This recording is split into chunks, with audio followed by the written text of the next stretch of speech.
Hi, hello, my beautiful people. Welcome back to this page. I'm about bus stop. Now, here we did talk as a B. Hey, so how are you guys doing? Please share my video. Share. Share me out. God bless you. So how you guys doing? Hope you have a wonderful, great day today. Hope you have a wonderful and great day.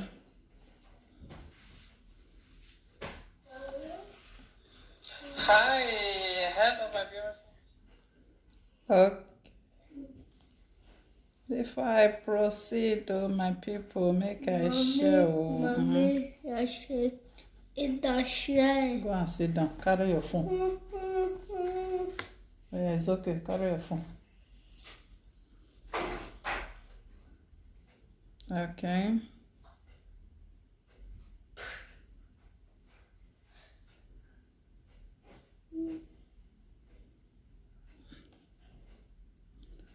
How are you guys doing? How are you guys doing? So my people, without wasting much of your time, so I really want to talk about wetin one lady they talk from mouth for come up for her mouth e short. So the thing dey me somehow. I say make I come outside, come address am. So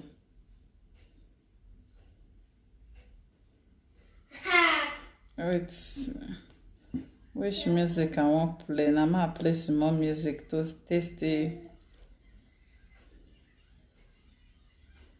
Okay. Music not there anyway. Let me just continue. So my people. So hi. Good evening. So I wan talk about this issue. So again, one lady when come outside, come dey talk say reduce it. Say women when they stay God. Say any woman when they stay for Italy, say that woman na akuna na the woman be. Say the woman na ashiri. Wetin dem mean by ashiri? Say the woman na ashawo. Any woman when you just hear say they stay for Italy, say just run for the woman. So this lady, she dey Germany when she take dey talk. Wetin she dey talk? E say any woman when be say you just dey talk to, you ask her. Maybe you meet this woman for social media. You just ask her, say, where you dey stay? The woman just say, na Italy I dey. E say just run for the woman. When I even look the video, it was so annoying. So I just have to delete it. So he say just run for the woman. Say Italian girls, Italian women, they too saka, they too do this. Any woman when you just hear say they stay for Italy, na shawo, na ogbo, na all of the be. I was kind of that Germany when be say you dey. Hope you're not there. Like, let's be real. For that Germany when be say you dey, with due respect, madam, ashawo na there na even start. Not be Italy. How dare you? Are you crazy? Why you go classify a whole beautiful and great country like Italy? Say Italy women, any African women when they Italy now, pure they do. Okay, women when they France, they Austria, e get where they not they do their shower. Just because na here na they start am, maybe in those days some of our African women when they come na here they start am. So na here na they just come carry, like it can't be like say it go viral. Say na here na they do the opio. No bole here, my dear. So if you be say you listen to the woman message, I delete the message. I would have played it here. Don't just believe what that rubbish word that she's saying, because it's absolutely rubbish. As in, yeah, if you are talking about that, maybe you dey look for woman when you want settle down with classic woman. Na here, na Italy here, na you go see them. Na Italy here, na you go see woman when be say una go plan life together, she go respect you as husband, you know. E no go say una two dey her say see another man for outside, you know, carry the man come dey cheat on you. I know say e no get where e no dey, but Italy is hard. And talking about for this full old Europe, when I know the country when be say couple every year make the counter when be say that they do matrimonial, as in that they do wedding, that they do marriage, na Italy na I carry first. You understand? So Italy women, they are very, as in all of them, they just, when they see guy when they serious, they manage with the guy, even if the guy get, he not get, they not they say no. How many girls now when it comes since 2017, 2018, when you see say that they single, all of them enter house. But for Germany, Germany women, not all o, for some wey be say go come sign, now na even worst pass, as in they no dey talk go una side. So madam, that Germany when you dey, you no know say some girls abi some women when dey there, they corrupt pass any other thing. Germany when be say man for year with the family, they go dey live happily together, they go dey united, you know, happy family. Immediately they relocate enter this country when be say all year money dey Germany, just give them, let me just say a year or 2 years, you go hear story. The man sef, if you even see yourself, see the man face for social media, the man not get joy because he dey live other fear of the woman, because Germany na woman right, human rights, let me say, they are after na just women. They give women so much right, which some of them they can't take the right like another thing. They really they deal with our men. I'm telling you, some of our men when they there, they don't know how they want to cry. Some they use their leg, they run come back to Italy. Yeah, that's the truth. So that the young win for that Germany there. Germany now you go see different things when be say they happen, but how they want to talk am, they not fit talk am, because I don't see more than 3, 4, 5 people when don't go there. They come back, some even leave the woman for there, because Germany they like as in they protect woman than man. Yes, they not they play with woman at all for that place. So that one gives some women rights, you know, to take the any man when be say you no want humble yourself to know say na this woman will not today na be the head of the house. You say na you want be the head, now you want to collect this, collect that, or more. Una marriage not go past 2 years. So talking about marriage, responsible, as in responsible lady, is Italy. Italy women, girls, they get married, almost all of them. Yeah, Italy ladies are so strong. They hustle, they work for themselves. If you go enter social media anywhere, even for train station, you see young girls that they hustle when they talk about, not think I go any other hustle. You go see who they sell hair, who they sell palm slippers, who they sell clothes, anything. They go tell you, say, madam, see my number. Even who they make hair, they do advert for outside for waiting that they sell. So how many of una they do one for Germany, apart from competition when be say una they do? How una fit carry belle bon just because of government benefit? We don't do that here in Italy. We give birth to pikin, we give birth to baby when be say to pikin, as in pikin when be say we and our husband go fit take care of. We never depend on any government benefit, because we know say that benefit tomorrow, if you get as a bit, they might reduce it, or one condition fit come one or the other. So that is it. So my lady, that statement when you use, just withdraw it back, because it's really wrong. Yeah, Italy, yeah, we are more strong, powerful. Government don't even give us much, but we are okay. When you see Italian woman, ladies, you know, they come outside, present Germany or present any other place, even France and all that, you will still see, despite that we don't have much, but we still look good. So which kind nonsense talk when you dey talk say Italy woman na kuna e get where ashawo no dey? Even the Nigeria ashawo no dey, e get where ashawo no dey. So Germany women now na can pass if they talk about women for Europe. na una even sotey una news don enter social media. Abi make I play this record for una. Ma play this record for una.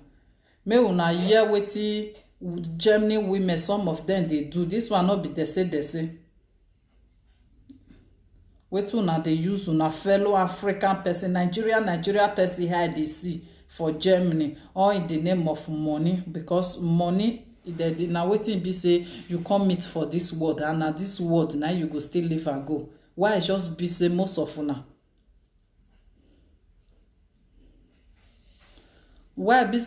una, anything about that money, so una no wan just dey use ear dey hear am. If una just enter that Germany begin see money, una just turn to kpakpawanga. Who reach una no do, even una husband, una no fit respect una husband. Una no wan, if e do any harm, make just comot for house, because e no go take una 3 minutes. I say 3 minutes, e no go take una 1 week, una don get another sugar boy wey una go put for house. That life is bad, my dear. It's really, really bad, because see one bros now. Na him first go Italy, you understand? As he go Italy, sorry, he and the woman that they stay here for Italy. So they see the way situation be for here, because I will be honest with you, here for Italy, talking about job is really difficult. They not the quick see work for here. Yes, they not the quick see work. So it just to get some kind also when be our African guys they follow up, you know. So some of our Nigerians, they do go to supermarket to do something they call shorote. Okay, so if you live here, you will know what I'm talking about. So now they say they follow up, and summertime some of us they do farm work. And if you have luck, or if you don't get paper, you still go school, still learn small Italian language, you go still see work, no matter how little it is. And now economic country wey be say things not too dey expensive, even house, so they just things just dey level according to the country be. So we are okay anyway, even if we no dey pack the money. Government no dey give us the money the way that they give other people, but we are okay. So those what, let me play what some of our African girls, abi ladies, married or unmarried or married single mom, they do. Is not really encouraging, because they encourage the young ones to they do the same. So this story, you get the story when we say this bros call me this afternoon, they tell me how this he and the woman for here gather go Germany. As they go Germany, he not take this woman. You know, he say after they just spend like they get one son for year before, so as they reach there, so the following year the woman can't take in born for woman. So this man can't look and say, if they dey like that, for them to see document for there go hard. This man collect money when be say he don't even dey save like 8,000 euro, which is not easy to see such money now. Can't buy papa for the other one, because the woman can't get second belle, die papa for the second pikin. So before you know, my dear, the gods can't do one, the woman can't born, so they can't give the woman paper, give the baby paper. So now through this woman, the son now, second son, now this man go can't take it. So they can't see there on that day the process, you understand me? Before we know, the woman can't see taking again, so the woman can't give the last son. This man now, they don't give am whether na 6 months. I be get the one where they say they don't give them. After that, we renew that one, they go come collect the one wey be say the woman get. Meanwhile, the children don't get passport. So when this woman go work, now this woman he don't get another bobo for her side. This woman no know. So na neighbor come dey tell am say, what is this your woman they do no good though? You know, if you just even they invite visitor, they come. You know, even they think say, my all these neighbors, they fit tell my husband, if my husband come from work, or make I see they do this thing. She was so bold, you know, to they do wetin she they do. They invite, you know, they invite her, I don't know, let me say her scrolly mate. They come, if they see screw her finish, they enjoy themselves, they go while the man they work like, you know, they work to make sure say put food for the table for the family. So one day their neighbor for there say this one happen for Dutch mother, yeah.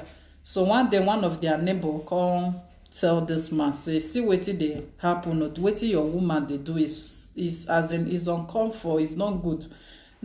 He say na 2 boys, if he carry this one this week, following week he go carry the other one. If he dey before he dey invite them, dey cook good food and make sure say buy drink for house for them, and you get man for house. This woman, so na him neighbor, na as the neighbor tell the husband say he wan see this one for him eye. No be as you tell me na I wan go quarrel with my wife. Na the man say okay, you wan see am? Say yes. Okay, may you just still pre ten d say you dey go work. If you reach so time come house. This man just carry back say dey go work.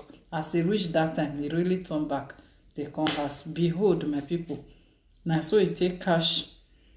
He take see this boy, camp boy boy wey dey camp. He just see am for inside their matrimonial bed. Na he shout, who be this one? Heart of annoyance. Instead of you to calm down, this man just run enter kitchen, carry knife, begin dey. This one happen real. He just use knife this gwangwan this boy, just shuku this boy. The boy, na God save the boy. Say the boy run, you understand? So the boy can't run. Go and sit down. The boy can't run, can't escape, go call police, because as they run, they go, they say blood come dey throw away for step. Neighbors, they come dey shout, na the police come call. As police come now, they come, they ask this man, say wetin happen. Na the man they try to explain wetin he wan even explain. When be say even the dutch not be say most of una, if they say una go school for there, una no dey fit go. So they come carry the man, carry am go kirikiri. They say if such thing dey happen, you need to go report. You no need to take such action. What if you kill this boy? Not be jail you go. They not still leave am una, so they come still carry this man go dump her for kirikiri. After this man spend 2 months, they have no option than to deport this man. So they deport this man direct to Nigeria. God was so faithful. Even when he dey kirikiri, his wife supposed to come. This his wife when they as when even cause the whole wahala. So he supposed come outside, come plead on behalf of your husband, say na mistake. See, even you feel even come up with a lie, say this guy won't just rape you, all those kind things, they rough and do you all those things. Now your husband fine come, so you say your husband not there, so he won't come force you. Now your husband take come with the annoyance. Now your husband take, he no even say me carry lawyer to take defend this man. Now so they take deport the man go Nigeria, and she don't dey okay, she don't get paper, children get passport. So as she can't dey like that, now she na hot cake, because any man when won't come now, na hot cake she be. Even if she 3 children na hot cake she be. For Germany, yes. Why? Because she get paper. Any man wey not come get paper when won't come now, ready to say you go dey lick her feet, because if una dey together through her, you go get paper too. So that is it. You can imagine the suffering when some men they go, punishment where they go other woman for Germany, all in the name of having documents, which such don't happen here. Yes, here we respect and humble, as in we are so respectful and humble to our partner. Yeah, we are not doing that because our partner gets millions where they give us. No, it's the culture, it's the nature of the country.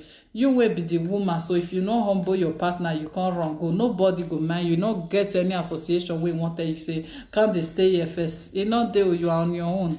So you have to calm down, respect your partner.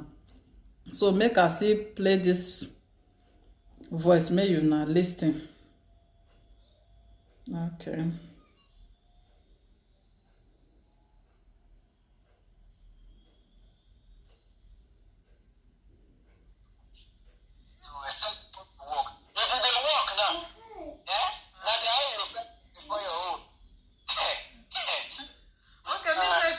Work now, how you feel? If you dey work now, don't go to support and come up for your account. Go enter the account. Wait, make I carry the video go back again. One bros when they complain something. He really complained brutally about.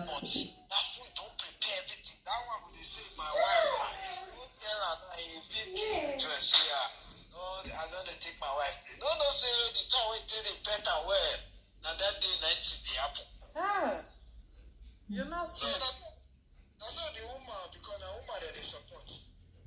God, but he never quick they give the guy now paper before. The guy? Yeah. The guy now, because now they try to go get the guy now because the woman don't get, the pikin don't get, but now. No. So, the boy they take care of her where? So the boy they work. The boy don't they do extra work. No, no, listen. Wait till Sometimes you happen. The story when we talk about. Hour that they work. Sometimes now, if you do another 2 hours for another company, or the company will beg you because they need more people, they do another 2 hours, but they go pay you the money extra for hand. So the boy did the work. Now very hard working guy. That's how the one man not go care say now this person they want the task come up. You know, So that's how the woman, because the woman that they support. God. But he never quick they give the guy now paper before.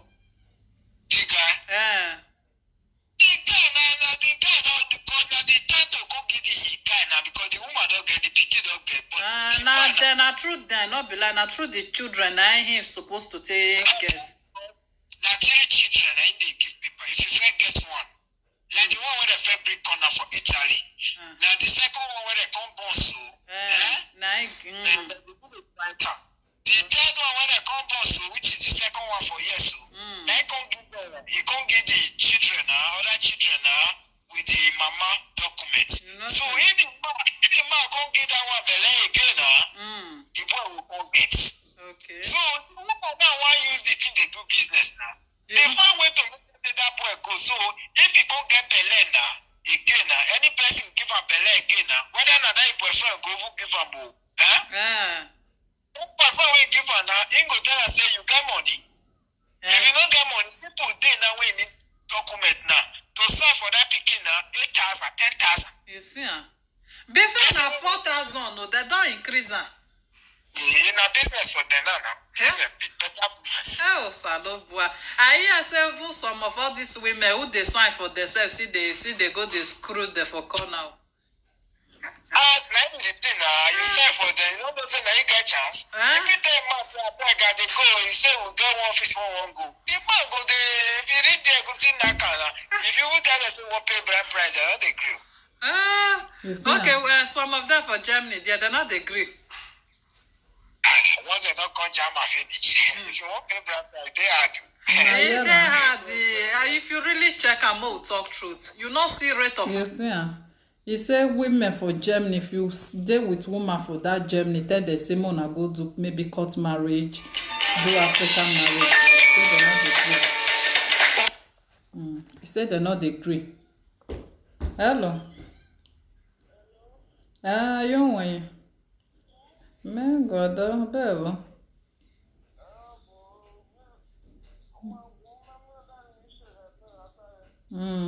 Me fait que ni ok phone me vo ringi me ne wo save.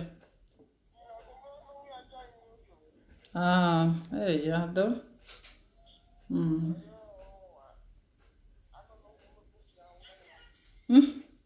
Na so na funny season wa je ba na.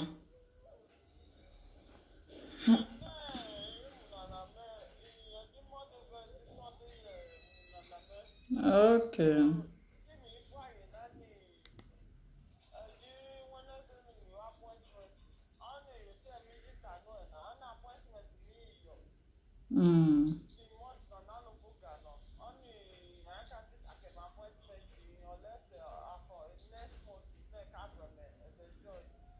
Okay.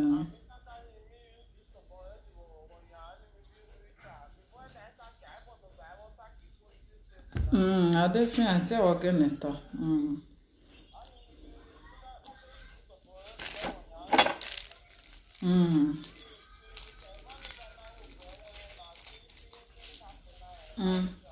Okay.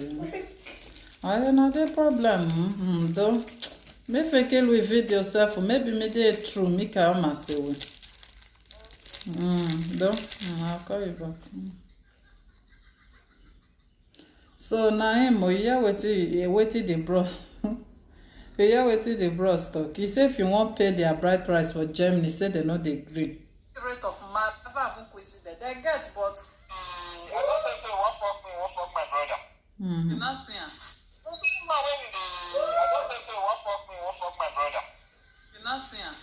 So the story, my people, is really long. Not be everything I'll play here. So please, my lady, if I play una story for there for Germany, how una take dey live is really, some of una not be whole is bad. So we that is here, we as in we dey live fine here.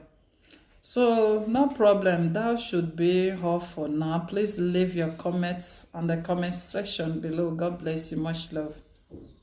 So mona know this one, say e no get where akuna no dey. Akuna is all over the world. Now people when be say they like to use their body do one, so it's left for them. It's not everybody. So don't just say this person that's living so now the global world know say they do akuna. That's not true. That's wrong.